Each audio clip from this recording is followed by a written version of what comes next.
Hi there! You've caught me at the pool. I'm here to watch Mia's diving competition, and I've been working with this equation. F of x equals 0.05x squared minus 0.8x plus 1.7, which gives Mia's position relative to the surface of the water as a function of time. I want to figure out what Mia's position equation would look like as a graph. We know that Mia dives off of a diving board into the water and then resurfaces shortly after. Which of these graphs might represent Mia's jump into the pool? Graph 1, Graph 2, Graph 3, or Graph 4? Stick around! We'll dive in and figure it out.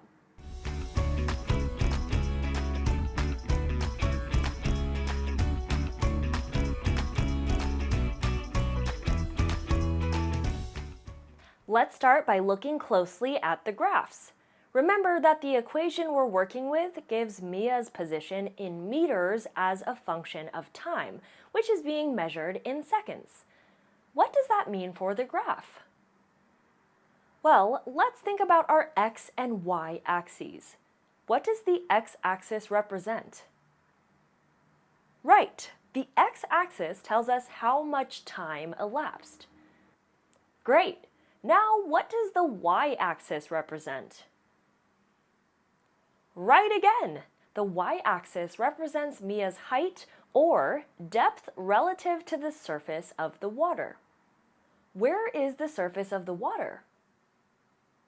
Excellent! It's at y equals 0 or at the x-axis. Now, let's see if we can figure out which graph represents Mia's dive. Since the x-axis represents the surface of the water and Mia dove into the water and back up again, we need to be looking for two x-intercepts.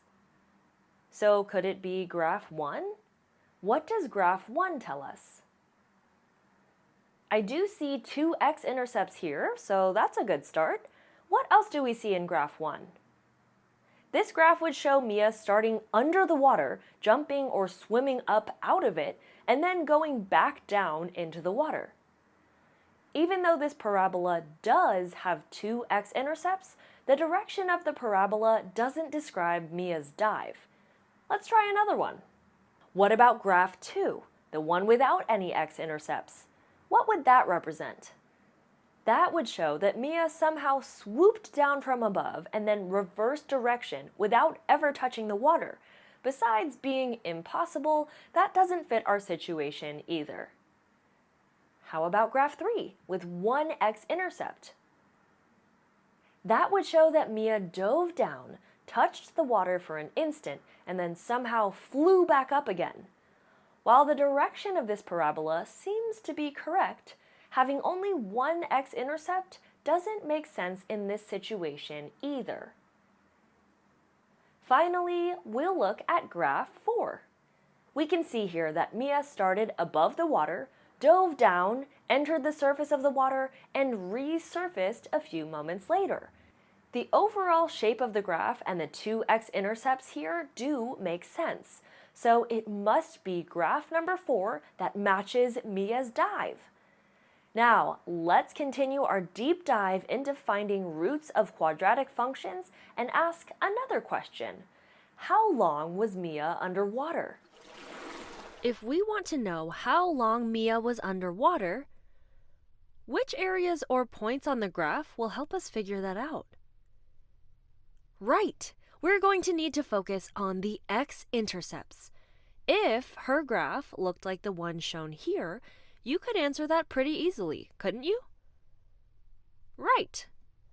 The graph shows us that Mia would have entered the water after 2 seconds and resurfaced after 8, so you'd simply subtract these two x-intercepts and say that Mia was underwater for 6 seconds. But our function isn't that simple, is it? How can we find out how long Mia was actually underwater? We could try and estimate, but if we need a precise answer, we'll need to solve this equation for 0 in order to find the x-intercepts. What method would you use to find the x-intercepts? I always like to start by checking whether my function is factorable, but these decimals aren't going to make that easy. What other methods can you remember? Recall that the quadratic formula will always work to solve a quadratic equation, so I think that's what I'll try.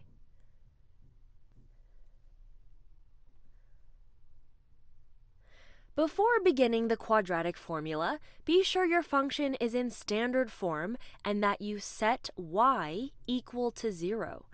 If you need a more in-depth review, you'll find that in the Unit 2 introductory lesson.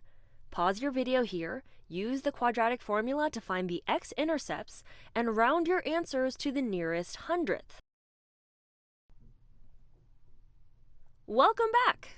By plugging the function values into the quadratic formula and using my calculator, I got 2.52 and 13.48 as the two x-intercepts. Subtracting these gives me 10.96, so Mia was underwater for approximately 11 seconds. Let's continue working with quadratic functions. We need to find the x-intercepts of function 1, identify any roots of function 2, and identify the zeros of function 3.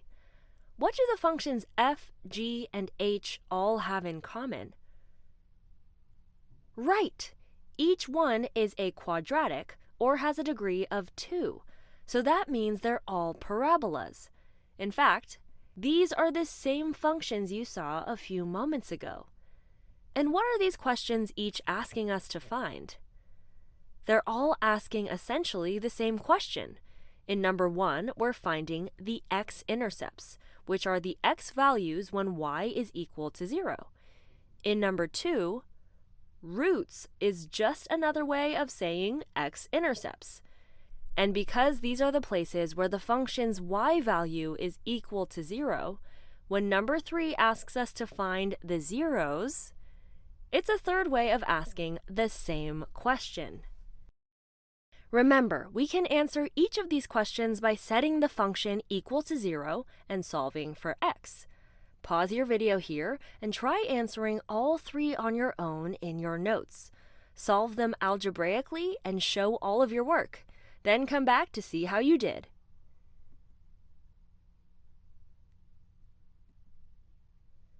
Welcome back! Let's quickly go through each one. Be sure to check your work against mine. For function 1, you probably noticed that it's already factored, so finding the x-intercepts should be relatively simple. Once we've set the function equal to 0, we can divide both sides by negative 0.2, and then use the zero product property to find that the zeros of the function are x equals 2 and x equals 8. This function has 2 real roots, which also means that it has 2 x-intercepts. For function number 2, we know that roots are x values that make the function equal 0. I always start solving quadratics by checking to see if they factor easily. This function doesn't factor, so I used quadratic formula. I got to this point and then got stuck. What's going on here? Right, we can't take the square root of a negative number, so now what? Have we done something wrong? Nope, not at all. You may recall that for some quadratics, their only solutions are imaginary. So I rewrote the radical portion as I root 0.6, and my complex roots for function 2 are 1 plus or minus I root 0.6, all over 0.2.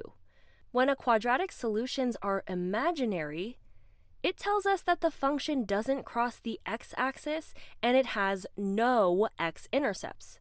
Now let's take a closer look at where I got stuck. In the quadratic formula, the radicand, the part inside the radical, has a special name and a special purpose. It is called the discriminant. The discriminant can give us some important information. Let's take a look. When you have a quadratic equation in standard form, y equals ax squared plus bx plus c. The discriminant is given by the radicand, the part inside the square root, or b squared minus 4ac. As we just saw, when the radicand in the quadratic formula was negative, the function had no real roots, only imaginary ones. Therefore, examining the discriminant will tell us the number and type of roots of any quadratic equation. When the discriminant is negative, the function will only have imaginary roots and will not intersect the y-axis. When the discriminant is equal to 0, the function will have only one real root and its vertex will be on the x-axis. Finally, when the discriminant is positive, the function will have two distinct real roots and will have two x-intercepts. Let's do a quick circle back to function 1 and see the discriminant in action. Recall that we were given function number 1 in factored form. To check its discriminant, we'll need to put it into standard form.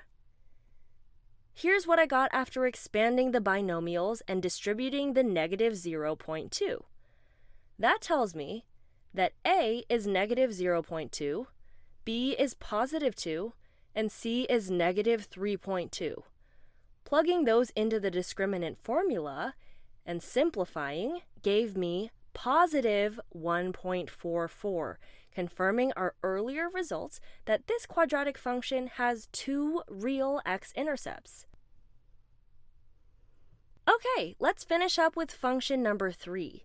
First, we'll find the discriminant to learn how many real roots there are. Pause your video here and complete this part in your notes.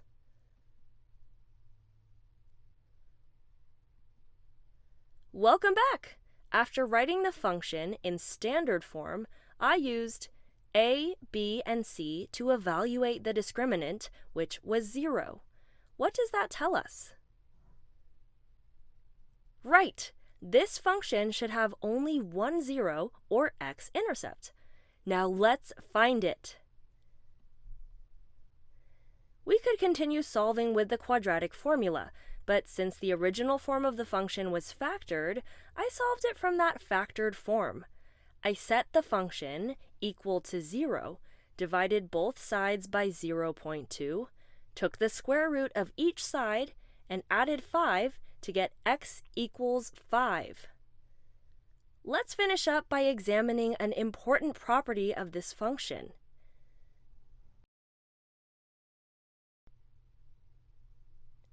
Notice that we could have expanded the squared binomial and written it as two separate factors.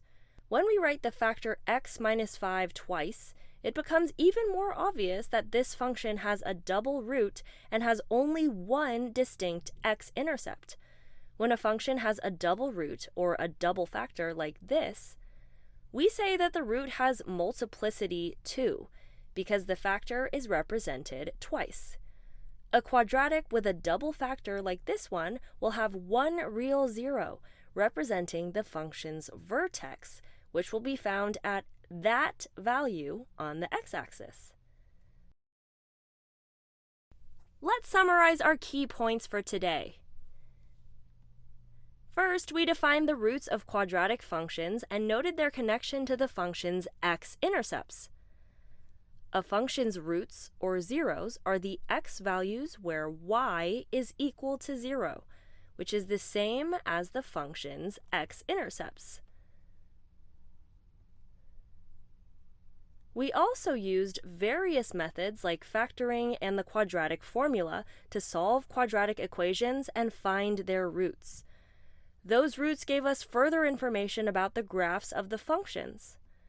First, when you set a quadratic equation equal to 0 and your solutions are two distinct x values, we know that the function will likewise have two distinct x-intercepts. If we try to solve but only get imaginary solutions, or imaginary roots, we know that the function will not cross the x-axis at all.